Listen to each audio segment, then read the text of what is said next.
brand tells a story. And they are the storytellers, the Sutradhars. They present a brand with band, baja and barat to you. They are the Brandwalas. He heads marketing for a leading provider of enterprise application software for companies in India. Rahul Singh, Vice President and Head of Marketing for SAP Indian Subcontinent. A highly accomplished marketing leader with over 25 years of experience in enterprise technology and customer engagement, Rahul focuses on ensuring that clients maximize value from SAP's suite of solutions, especially in cloud and digital platforms. Prior to SAP, Rahul has held leadership positions across leading Indian and Fortune 500 tech companies, including HCL, AMD, Hewlett-Packard and Dell. He is our Brandwala.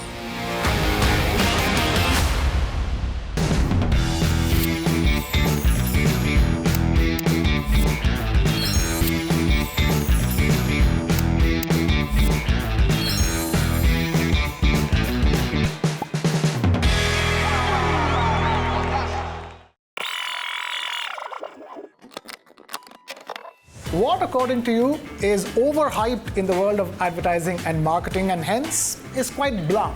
Well, ironically, I think AI-powered is a true blah in my opinion. I think it's being taken too far, right? So anything that has even an iota of technology built into it is labeled as AI-powered.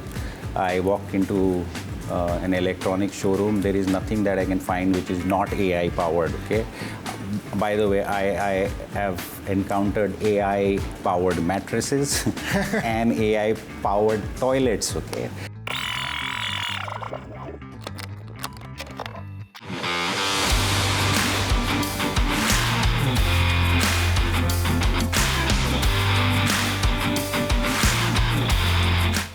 Hello and welcome. You are watching the Brandwalas. I am Krishnakumar and we are in conversation with Mr. Rahul Singh, Head of Marketing at SAP Indian Subcontinent. Rahul, thank you so much for taking time out to be with us here on the Brandwalas. I'm going to begin by asking a very simple question. Usually when you talk about branding and marketing, the conversation is always around products or services meant for consumers, as in B2C or business to consumers.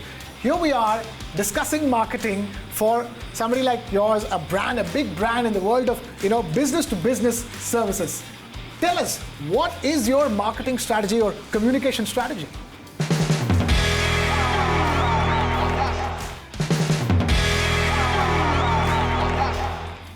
Well, SAP, as you would know, is one of the largest enterprise software companies in the world. We've been present in India for almost 3 decades now. And there are two parts, right? One, of course, the large enterprise business that we have. In that space, clearly our strategy is to actually move, and we have a very disproportionately high market share in that space, especially in our sweet spot industries. And our approach there is to actually move our existing customers from our earlier versions, the on-premise versions of our software, to our new cloud versions. And the second approach is to offer them solutions for different lines of businesses like HR, procurement and spend management, customer experience, etc. Okay. But the interesting part of the strategy is for the mid-market, right? Which is a very, very important focus area for our... The small and medium enterprises. Well, the M of the SME, right? Okay, fair enough. The mid-size, that's the space that we play in. That is a massive opportunity for India, and that's where most of our new ERP sales actually happen. Okay. And that is, as you would know, India, probably there are 25,000 such companies at this point in time who may have gained the complexity and scale to deploy a solution like ERP. Our approach in that space is, of course, one, to educate that market about the value that they can derive from these solutions.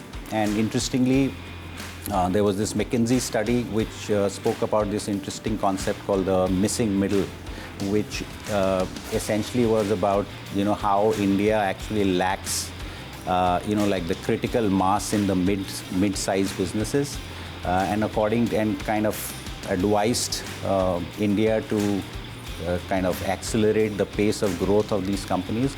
And it said at least 10,000 small companies will have to become mid-size, and at least 1,000 companies will have to become large companies for India to have that critical mass and the velocity to continue to grow sustainably over the next few decades. And that pace of change cannot happen without intervention of digital technology, and that's where we come in. So clearly we use a variety of tools, of course, like I said, talking about the value that they can derive, how deploying a solution like an ERP would actually make their businesses more capable of being able to handle uncertainties. Okay, Rahul, talk to us, in terms of marketing. Some of the best marketing campaigns that you've worked on, at SAP India, you thought hit the nail on the head. Well, I'll probably talk about a couple that I'm really proud of. One was something called the Transformation Express, again targeted at the mid-market, which was essentially a traveling showcase which housed a lot of our technologies meant for the mid-sized businesses. And that showcase essentially traveled to 13 different cities over a course of about 45 or 50 days. And we collaborated with several industry associations in different cities. So while at the core of the campaign was this physical bus, but it was a truly integrated campaign. It allowed us to touch more than 7,500 odd businesses with our messaging over the course of those 45 days. And again, more importantly, it led to significant pipeline creation as well.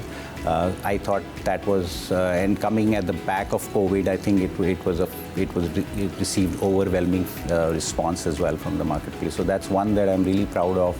Another was a film that we created for our Silver Jubilee in India, which was, I think, about 4 years back. And that film was essentially, typically corporate films are really about, what we have achieved in the last 25 years of our existence in a specific market. But we decided to tell the story from the point of view of our customers, okay? And we looked at 10 different sectors in India which had truly gone through some major transformation in the last 2.5 decades. We looked at aviation, for example, where the data point that we have is that more than 100 airports use SAP software to manage their business. Nice. But that's the hard data point, but the story that was being told was the guy who was traveling for the first time on an airplane and how we were there when that happened. Okay. And similarly, it talked about automotive, for example. So 8 out of 10 companies in India 8 out of 10 cars that you see on the road are made by our customers. Okay. That's the hard data point, but the story again was told from the point of view of the guy who was moving from a scooter to a car for the very first time. So the humanized narrative, I thought, made that film really, really effective. What typically goes on in these, in these meetings? How do you devise a marketing campaign or a strategy for a B2B service or a business-to-business service? I think it's probably not as exciting as a consumer product business. But challenging nonetheless, equally challenging. It is equally challenging, but because at the end of the day, marketing is really about creating a narrative, picking up a value proposition that you have, creating a narrative which can be offered to your customer. Correct. So at the base level, it's the same concept. It's just that you're dealing with a finite audience, unlike in the consumer business. And I think the value narrative becomes a whole lot more important. So that's really the beginning of of a business plan, in my opinion, right? So you look at the goals that you have for the entire year across different solution areas, and we are a complex multi-solution, multi-geography company. So you need to look at what are the goals for a specific solution area, what are the sales plays that you will have that will help you achieve that goal, and what are the marketing tactics you will kind of align to those sales plays, which will enable those sales plays to deliver the revenue. So that, in a nutshell, is how you would go about planning for creating demand as the business needs it. Okay, if I were to ask you, we are discussing marketing and campaigns and brand and campaigns. What is that one classic advertisement or a brand campaign or a marketing initiative that sort of inspires you, that stayed with you, that and continues to inspire you in your everyday work? So in the consumer space, quite a few of them. Okay, I'm asking for the ones that you love the most. Well, I'm going to talk about 3 of them. If okay, fair enough. Go ahead. The first one, of course, is Pidilite. Okay, the Fevicol ads. Okay. I really love them. I generally like concepts which are extendable and repeatable over a period of time. Those ads, those commercials really made Fevicol almost a generic brand for adhesive, so I really admire that. Then, of course, there is Amul, which has stood the test of time over the years, something that you call moment marketing today. They mastered it, and they have done it for decades. Before it was called moment marketing. Before it was called moment marketing. And, of course, in the B2B space, I think my gold standard is an ad or a commercial from the 1980s. It was a Tata Steel campaign which said, we also make steel, okay, which is a beautiful way for a B2B company to take their value narrative to their audiences. And it actually positioned Tata Steel not only as a steel making company, but as a truly social enterprise which had a purpose behind it. And then they had a remake of that later in, I don't know, a few decades later, which is called We Also Make Tomorrow, which was about sustainability and stuff. So that, in my opinion, is a gold standard. Yeah, the gold standard. Okay. If I were to ask you, what, according to you, is the big buzz as far as the world of advertising and branding and marketing is concerned? There are way too many changes happening at this point in time. Disruption is a day-to-day event, isn't it? For me to be able to point out one mega trend would be very, very difficult. But I think fundamentally, all the trends that you see are actually at the cross-section of consumer behavior and new technologies, right? Okay. Both of them are changing at a very, very rapid pace. Consumer behavior, as you would know, has fundamentally changed. Being in the media business, you would know media viewing, consuming habits have fundamentally altered in the last, especially post-COVID. At the same time, new technologies like AI, I think the ability that AI is now providing us to kind of bring together structured and unstructured data and create a 360-degree profile of your customer or your prospect is a very, very fundamental shift which will allow people or marketers to be able to target very specific prospects with very specific offerings. I think that's number one. The other big shift that I see is how search engines work. Okay, that has fundamentally changed as well, right? And that's going to change how... Because it's a question of search engine versus generative AI at this point. Yeah, so with generative AI embedded in the search engine now, the traditional SEO which companies would work on and try and target ranking on the search page is now gone, right? I mean, so it's a whole new paradigm. I think these are two very fundamental shifts that I see coming. Then let me ask you this: what, according to you, is overhyped in the world of advertising and marketing, and hence is quite blah? Well, ironically, I think AI-powered is a true blah in my opinion. I think it's being taken too far, right? So anything that has even an iota of technology built into it is labeled as AI-powered. I walked into an electronic showroom, there is nothing that I can find which is not AI powered. Okay. By the way, I have encountered AI powered mattresses and AI powered toilets. Okay. So I think that is being taken a little too far. In earlier times, there was this whole concept of it's still there, something called ingredient marketing, right, which was mastered by Intel and back home refrigerator makers like, don't want to name them, but Puff, if you remember, right? If you don't have it inside the product, it's not a great product. Kind of. So it's become something like that, right? But you just have to call it AI powered. Yes. Else, it's not a product. Or a service for that matter. True. What is the one thing about your job that you don't like at all, that you detest, the one thing that you don't look forward to in your everyday work? Well, there is nothing that I hate particularly. But that's why I use the word detest. I didn't say hate. Hate is a big word, isn't it? No, I think there are a lot of advantages of being part of a very large, complex, multinational organization. Okay. But also along with that big company body, you have the inertia in terms of decision making at times. Very important systems and processes which are needed in a large, complex, multinational company.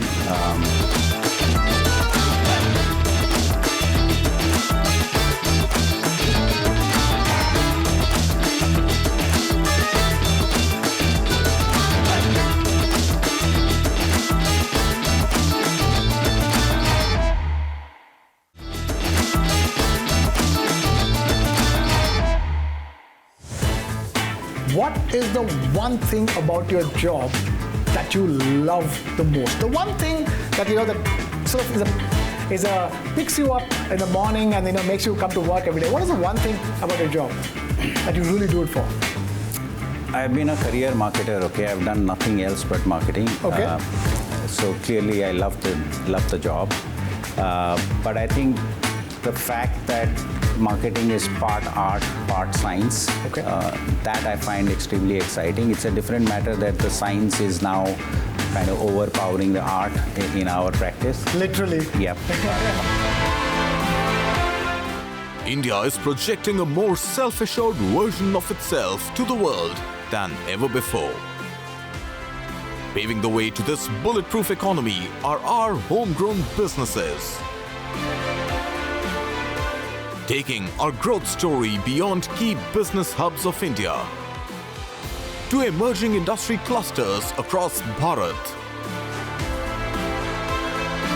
As key industry clusters fire the growth engine of a new India, SAP India, in association with TV9 Network, celebrates India's holistic techno-economic growth.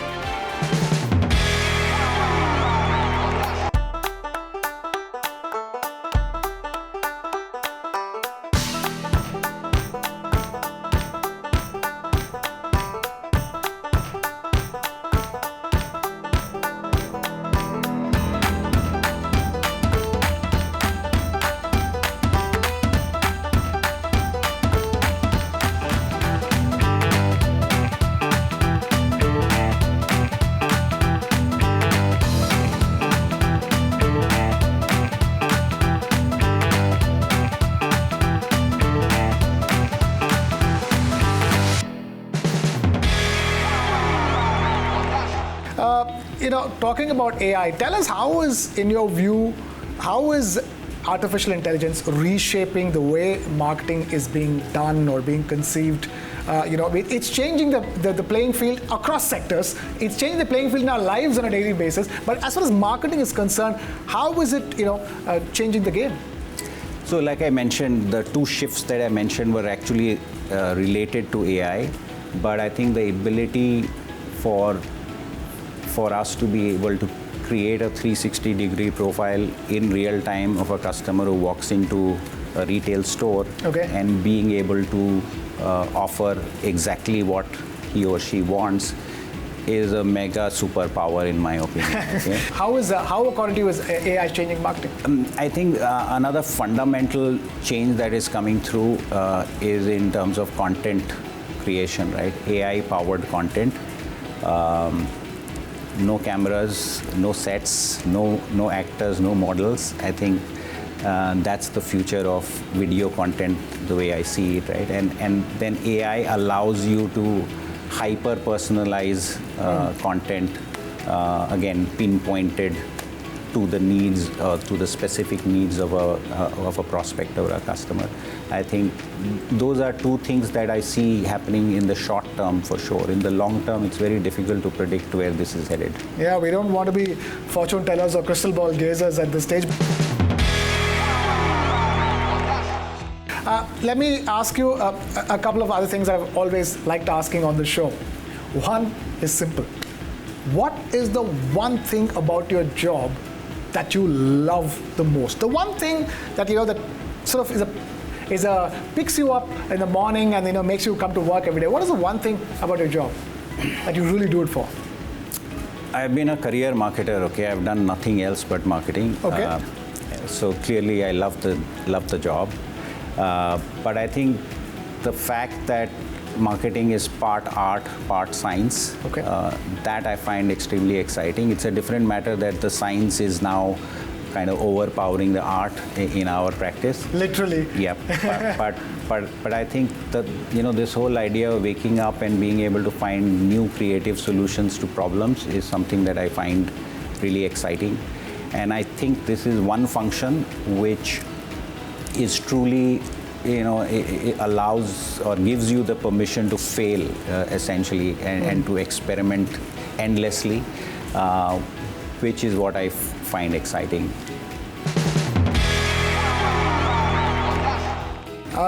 Then let me ask you this. What is the one thing about your job that you don't like at all, that you detest, the one thing that you don't look forward to in your everyday work?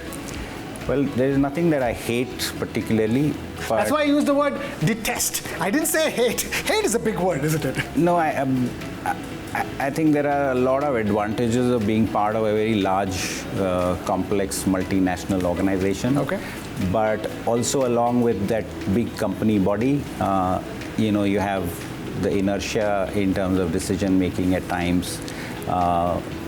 Very important systems and processes which are needed in a large, complex, multinational company sometimes become, a bit of a hindrance in terms of, the pace of execution that you want in the local market, for example. So I think those are the things that I don't particularly love, let me put it that way. But I can completely understand though those are those checks and balances are really needed in a large, complex company. The often mentioned necessary evils, so to speak. I didn't say it, you said it. Okay. You didn't say it, I don't want to put words in your mouth. But anyways, I just want to at this stage ask you, what do you think is the future as far as the world of advertising and marketing and branding is concerned? Where is it all heading towards? If you can give us a sense. I wish I had a crystal ball. As we said, we don't have a crystal ball over here, but based on what you've worked on so far and what you're working on at the moment, tell us a few pointers to the future. So, like I said, changing consumer behavior is a constant. Okay, ever since I have been in the business, it has. We keep saying the same thing, right? Consumer behavior has shifted, it has changed. But the shift that we are seeing now and the shifts that we will see going forward will be a lot more rapid, in my opinion. Which means you need to have the agility to react and kind of adjust your approach. Fair enough. Almost in real time, okay? And that I think is going to be a fundamental difference. Fair enough, we'll leave it at that. Rahul Singh, thank you so much for taking time out to be with us here on the Brand Wallahs. My pleasure.